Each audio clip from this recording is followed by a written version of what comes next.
Welcome back to your beloved program, Blessed Over Kanodi TV, the best Christian TV you can ever think of. It's time for us to listen to the Word of God. It is exactly 10 minutes to the hour of 9 o'clock. And it's 10 minutes that you are going to be blessed as you have never been blessed before. And for that, we have with us the man of God from this great cathedral, Cathedral de la Foi, Cathedral of Faith, that of Omnisport. That's the base, the mother church. It's nobody else but Pastor Marcel that we are going to say good morning to him. Good morning, Pastor.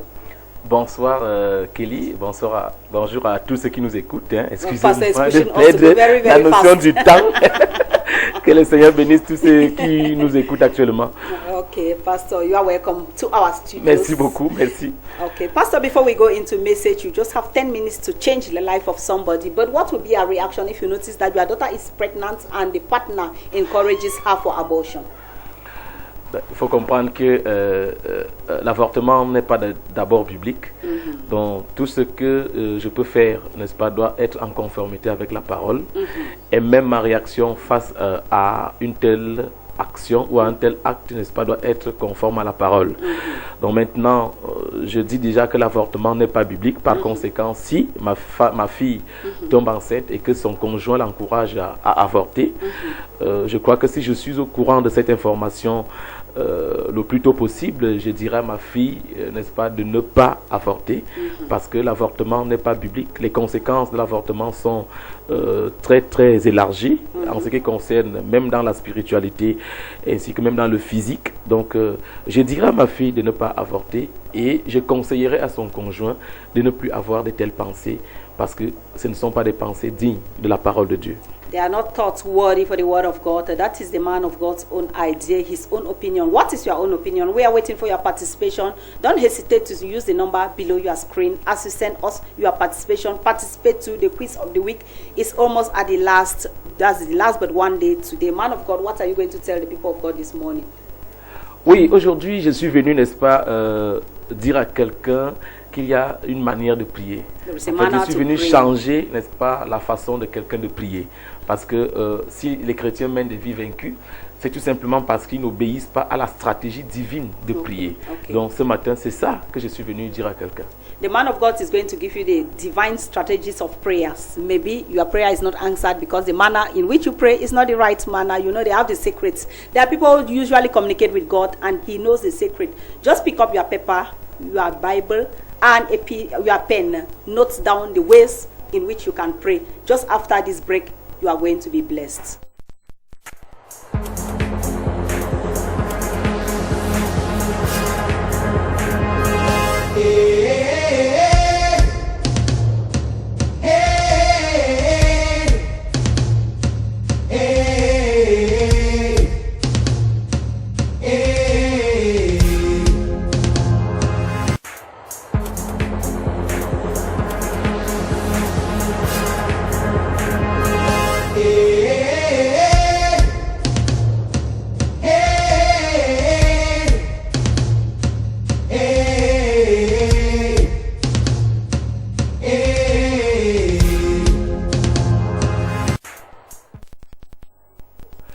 Bonjour à tous les téléspectateurs de la Kanodi TV. Je suis le révérend pasteur Martial Nga Ekwe de la Cathédrale de la Foi Texaco Omnisport.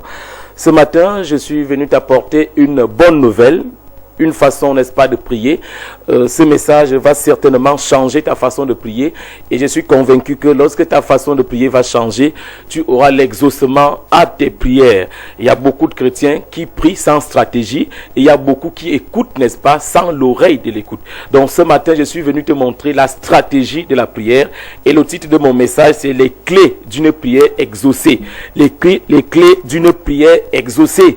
Vous savez, pour qu'une prière soit exaucée, il faut avoir les clés de cet exaucement. Nous allons rapidement lire dans le livre de Psaume 65, le Psaume 65 au verset 3. La Bible dit: « Ô toi qui écoutes la prière, tous les hommes viendront à toi. Ô toi qui écoutes la prière, tous les hommes viendront à toi. » Bien-aimés dans le Seigneur, si les chrétiens peuvent avoir la maîtrise de l'art et la pratique de la prière, ce monde deviendra définitivement à eux. ce monde deviendra difficilement dans la mesure où la prière change beaucoup de situations. La prière change, n'est-ce pas, beaucoup de cas. Lorsque nous lisons la Bible, nous regardons l'histoire de Jacob. Jacob qui avait été maltraité par Laban. Jacob qui avait été manipulé par Laban, Jacob qui avait été trompé par Laban, mais Jacob s'est appuyé sur une seule chose, c'était la prière.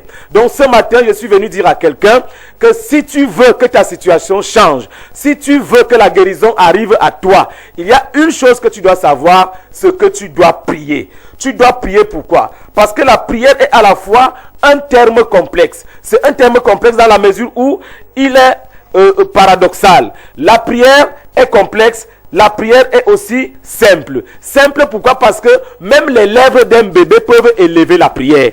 Même les lèvres d'un enfant peuvent élever la prière. Donc la prière n'est pas la chose des grandes personnes, mais la prière est pour tout le monde. C'est pour cela qu'on dit que la prière est simple. Mais la prière est aussi complexe. Parce que il y a une stratégie qui est liée à la prière. Beaucoup de gens passent à côté parce qu'ils ne respectent pas la stratégie qui consiste à les amener à ce que les sujets qu'ils adressent à Dieu soient des sujets exaucés. Bien-aimé, un enfant peut prier et la prière est exaucée. Pourquoi? Parce que les lèvres d'un enfant peuvent aussi prononcer la prière. C'est pour ça qu'on dit que c'est aussi une chose simple. L'histoire raconte un enfant, n'est-ce pas, que sa grand-mère était malade.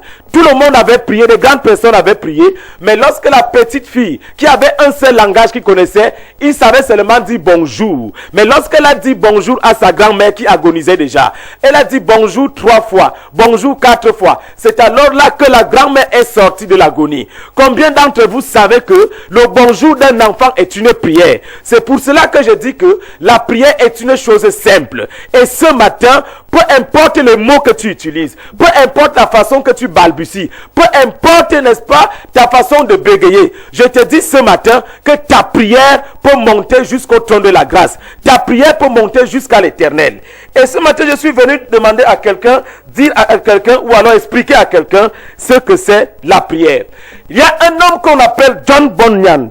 John Bunyan, pendant qu'il était dans la prison de Bedford, a défini la prière comme étant un déversement sincère, sensible même, affectionnant du cœur ou de l'âme à Dieu par Christ dans la puissance et l'assistance du Saint-Esprit au sujet des choses dont Dieu a promises selon sa parole pour le bien de l'Église. Je dis bien, John Bunyan, pendant qu'il était en prison, avait défini la prière comme étant, n'est-ce pas, un état de déversement sincère, sensible, affectionnant du cœur ou de l'âme à Dieu par Christ dans la puissance et l'assistance du Saint-Esprit au sujet des choses dont Dieu a promises selon sa parole pour le bien de l'Église.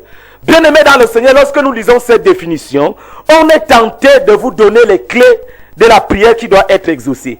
Quelles sont donc les clés de la prière qui doit être exaucée? La première clé de la prière qui doit être exaucée est la contrition. La contrition, c'est quoi la contrition? La contrition consiste à regretter son péché. Dans le livre de 2 Chroniques 7 au verset 14, la Bible dit, si mon peuple sur qui est invoqué mon nom s'humilie, si mon peuple sur qui est invoqué mon nom s'humilie, s'il prie, s'il se détourne des mauvaises voies, alors j'exaucerai sa prière. Donc il y a une condition, une stratégie que tu dois adopter pour que ta prière soit exaucée. La première des choses, c'est que tu dois vivre la contrition, un état de regret de son péché. Donc si mon peuple sur qui mon nom est invoqué, donc le nom de Dieu peut être invoqué, le peuple de Dieu peut invoquer le nom de son Dieu sans que leur prière soit exaucée. Pourquoi? Parce que ils ne vivent pas dans l'humilité, parce qu'ils n'ont pas confessé leur péché. Donc vous devez comprendre que la première des choses pour qu'une prière soit exaucée, c'est que tu dois être dans un état de contrition. La deuxième chose qui s'implique ici, pour qu'une prière soit exaucée, cette clé je l'ai appelée mettre sa parole en pratique. Tu dois mettre la parole de Dieu en pratique. On doit remarquer une communion entre la parole de Dieu et ta vie quotidienne. Une communion entre la parole de Dieu et ta vie quotidienne. Lorsque nous lisons le livre de Jean 15 au verset 7, la Bible dit, si vous demeurez en moi et que mes paroles demeurent en vous, alors demandez ce que vous voulez et cela vous sera accordé. Donc, la deuxième clé qui intervient ici, c'est que vous devez, n'est-ce pas, vivre la parole de Dieu. Il doit avoir une communion sincère entre la parole de Dieu et ta vie. La parole de Dieu n'est pas seulement celle que tu écoutes, mais la parole de Dieu, c'est celle que tu mets en pratique. Donc, tu dois comprendre que la mise en pratique de la parole de Dieu est l'une des clés fondamentales de l'exaucement d'une prière. La troisième des choses qui s'implique ici est la foi. Il faut avoir la foi lorsque tu fais ta prière. Lorsque tu demandes quelque chose à Dieu, il faut avoir la foi. Pour cela, nous pouvons nous référer, pour ceux qui fréquentent bel et bien les Saintes Écritures, peuvent bien se référer dans le livre de Marc 11 au verset 24, qui dit, le livre de Marc 11 au verset 24 dit ceci, Marc 11 au verset 24 dit ceci, que nous devons, si vous avez la foi et que vous demandez quelque chose à Dieu, cette chose-là vous sera accordée. Donc la première des choses qui s'implique ici, c'est que vous devez avoir la foi dans le sujet, dans la demande que vous adressez à Dieu. La foi est donc un élément capital et fondamental dans l'exaucement de la prière. La troisième des choses qui s'implique ici, la quatrième, autant pour moi, la quatrième clé, est ce que j'ai appelé ici la justice. La justice est très importante lorsque vous adressez votre prière à Dieu. Si vous attendez un exaucement de votre prière, sachez, rappelez-vous et soyez-en sûrs que vous faites cela dans la justice. Notre Dieu est un Dieu de justice. Ce n'est pas un Dieu d'injustice. Lorsqu'il y a de la justice dans votre demande, automatiquement, Dieu va exaucer à votre prière. Et la cinquième clé que je voulais donner à quelqu'un ce matin, c'est qu'il faut demander afin de recevoir. Il faut demander afin de recevoir. Nous pouvons nous référer dans le livre de Matthieu 7:7. Il faut demander afin de recevoir.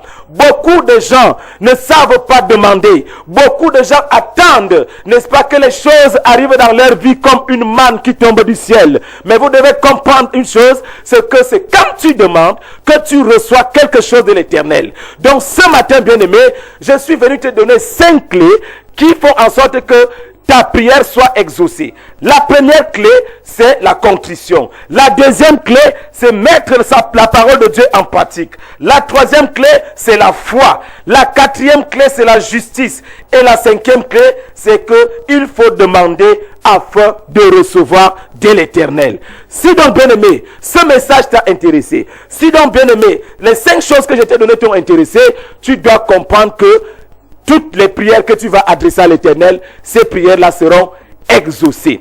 Et ce matin, je voulais élever une prière pour quelqu'un qui a longtemps demandé à Dieu et sa prière n'a pas été exaucée. Ma prière de ce matin est simple. Je voulais tout simplement que pendant que tu m'écoutes ce matin, que tu rentres dans ton intimité et que tu vois là où tu as péché, tu n'as pas demandé pardon.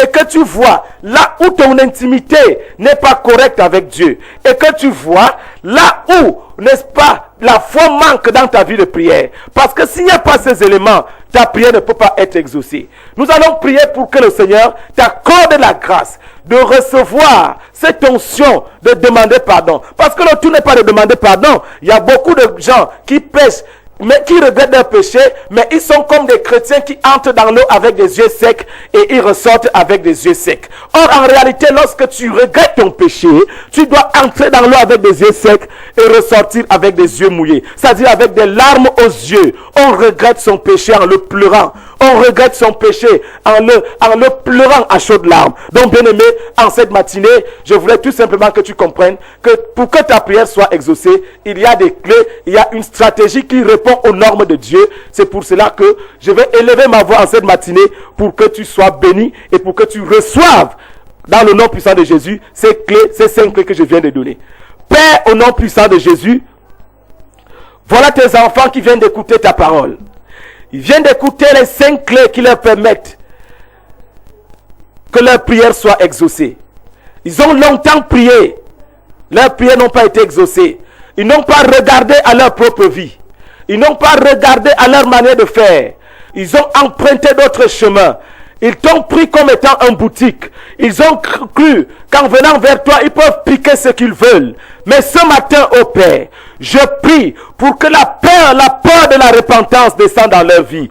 Je prie pour que la peur du regret du péché descende dans leur vie. Je prie, ô Père, pour qu'ils mettent ta parole en pratique.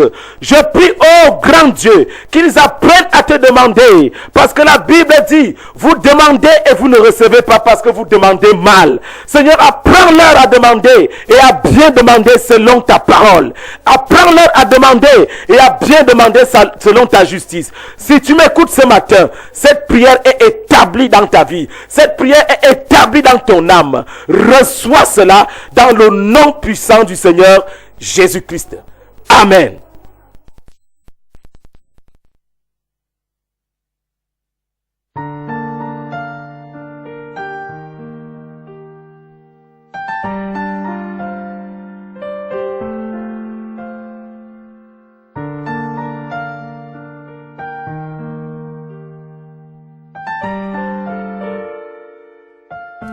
Il y a une douce harmonie dans le sanctuaire. Il y a un calme dans cette atmosphère.